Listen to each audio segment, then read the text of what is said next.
Speaking skills 2. Highlighting your most important points.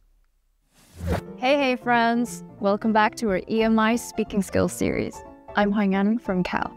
And I'm Michael. Okay, quick question.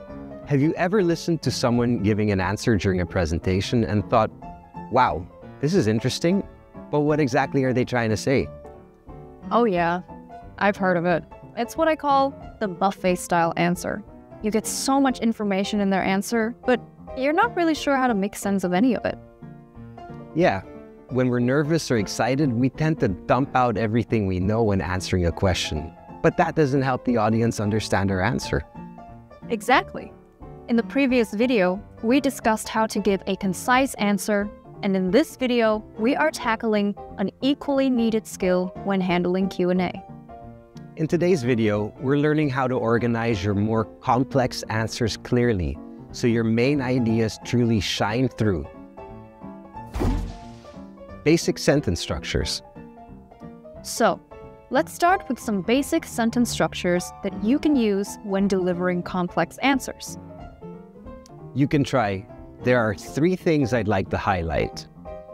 The most important point is, first, second, and finally. Let me focus on one key example.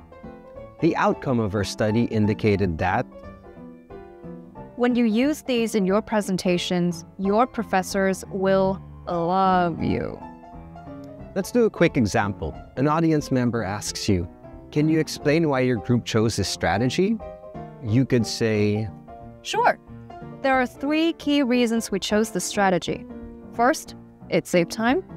Second, it was cost-effective. And finally, it aligned with our project goals. See, now that answer is clean, clear, and snack size. Next section. Advanced sentence structures, polished and professional. Now let's kick things up a notch with some advanced sentence structures. Analyze these sentences and think how you can use them on your own. While there are several factors, the one that stands out is, let me break this down into 2 main insights. Out of all the data, this trend is particularly telling because I'll briefly mention the background, but I'd like to zoom in on. To help focus, I've grouped the ideas into 2 categories. These phrases do more than just sound good. They show that you are a strong critical thinker. Time for a little demonstration, I think. Roleplay. Flat versus focused. Scenario. You finished your class presentation and a classmate asks you, what drove you to focus on that population? Say, Michael, how would you answer that? There are many reasons, like the data is interesting, and then we also saw some graphs and the teacher told us to try this way.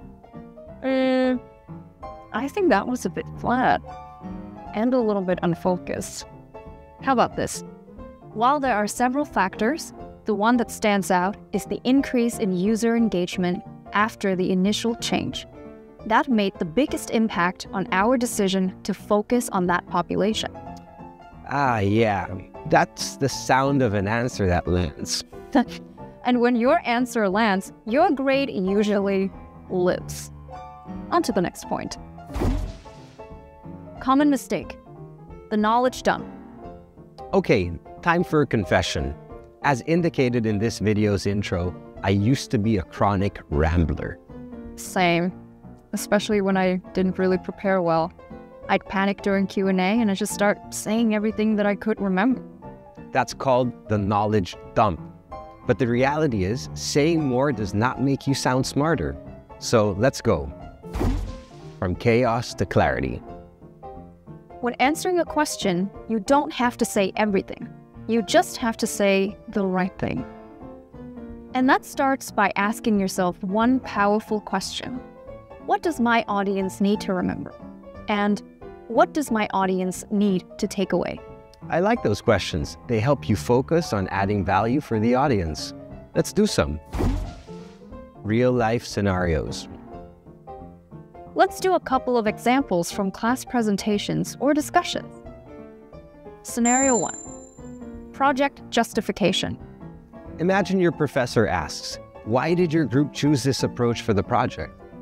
Well, you could respond with, "Let me break it down into two key reasons. First, our approach matches the target audience's preferences based on recent surveys. Second, it saves time without sacrificing quality, which fits our deadline." This answer highlights what the audience needs to remember and adds value. Scenario 2, responding to peer feedback. Imagine your professor asks, "So, how do you respond to the feedback given by your classmates?"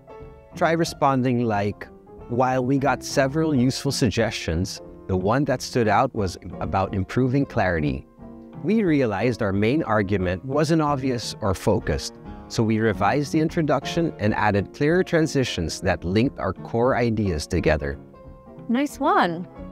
That answer shows that you listened closely to the feedback and made clear adjustments. Next example. Scenario 3. Describing a graph or a chart.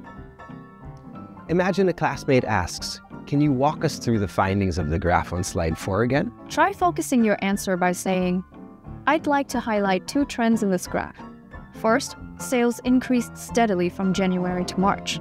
Second, the sharp drop in sales in April are likely due to the policy change. This indicates that our government regulations directly impact our sales numbers." Rewatch those example sentences until you become more comfortable with their flow and structure. Now, time for some self-reflection. Think about your own speaking style. Do you try to say everything, or do you have a hard time with clear and concise answers? Next time you speak in class, try using one-sentence starters from today. See how it changes the way people respond. On to our summary table. All right, time to pack all of this goodness into one summary table. Feel free to pause the video to read the chart more deeply. Good luck using these phrases in your answers.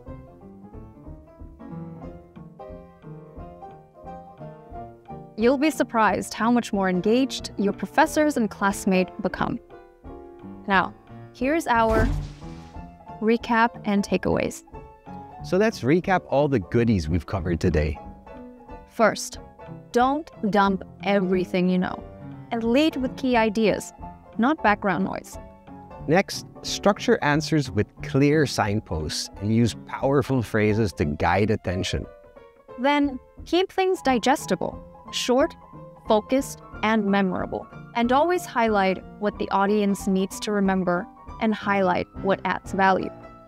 That's it from us today, folks. Keep your answers clear, your structure strong, and your audience awake.